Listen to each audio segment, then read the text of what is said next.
Happy African History Month. This is for February the 19th, 2000 and um, this is for February 19th, 2018. Um, what I was going to do is read some poetry because while I was in, I started, reciting poetry for the month of, African History Month. The first month, the first time we had a Black History, celebration, it wasn't actually like the monthly class that we eventually started. This was at an institution where the staff basically put it together and they put on a show. And so I did a poem, and from that, I decided to start making a poem for every African History Month. I wasn't able to find them all. I found a couple of three poems that I had written throughout the years, and so I was gonna just use this time to recite these poems. Okay, the first poem. By the way, I haven't committed these to memory, so I'm going to be reciting them from the paper. A month dedicated to our history is nice, but if we didn't organize it, does it come at a price? They call it Black History Month, but please define black, because I know for a fact our history goes more than 400 years back. No disrespect to the athletes, singers, and stars, but we had royalty and warriors to surpass Europe's kings, queens, and czars. I know Michael Jordan could play very good ball, but that sounds more like trivia than history. I don't know, you make the call. There have got to be examples of vast intellect, Africa's military might.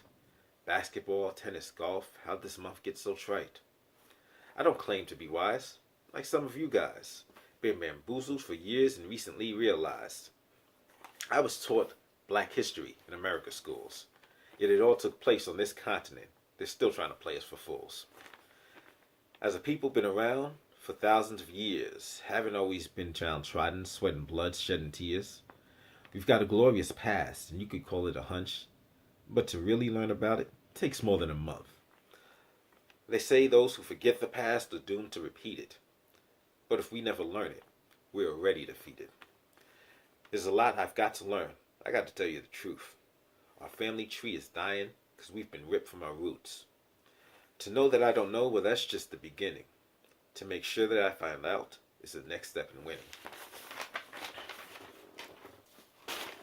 The next poem. As I stand here to talk a little about Black history, reflect upon atrocities past and present, it really isn't a mystery. We're dealing with individuals who won't be satisfied till every Black's history. A pattern's been established. I've started paying attention to the depths of their evil they'd rather not mention. They want to be forgotten, the forced picking of cotton. Rapes, murders, tortures, this nation's foundation is rotten. That only begins to scratch the surface of the horrors we've seen. Vile acts so drastic and traumatic, they're imprinted on our genes.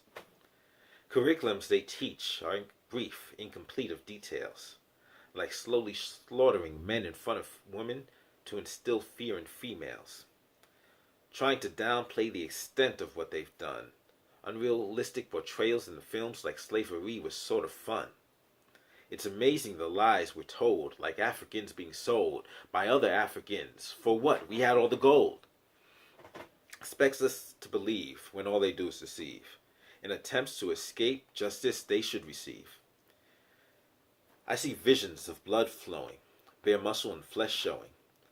Brutal, vicious gang rapes got my anger and rage growing.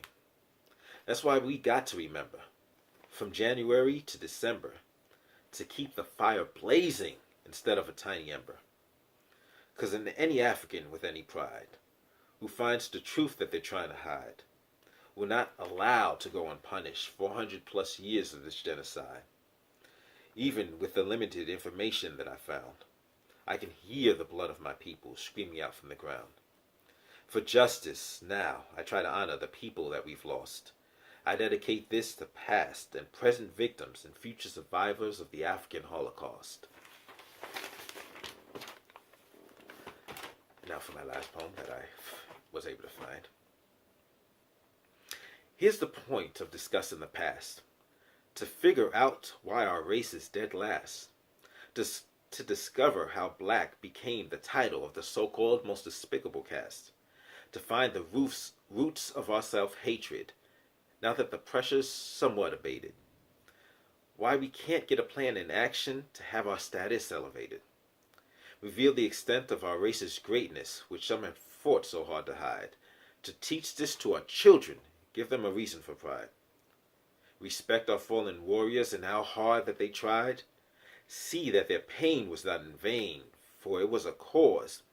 It was for a cause that they died. Study enemy tactics, methods, and ways that they spied. Gain an understanding how they manipulated and lied. Identify a family even living across oceans. Develop a real connection. Stop going through the motions. Stop allowing outsiders to tell us how we are defined. Stop behaving in a manner that indicates we're mentally blind. Stop treating this war as if it's a game, even though Africa isn't the continent's original name. Remember the motherland from which we all came.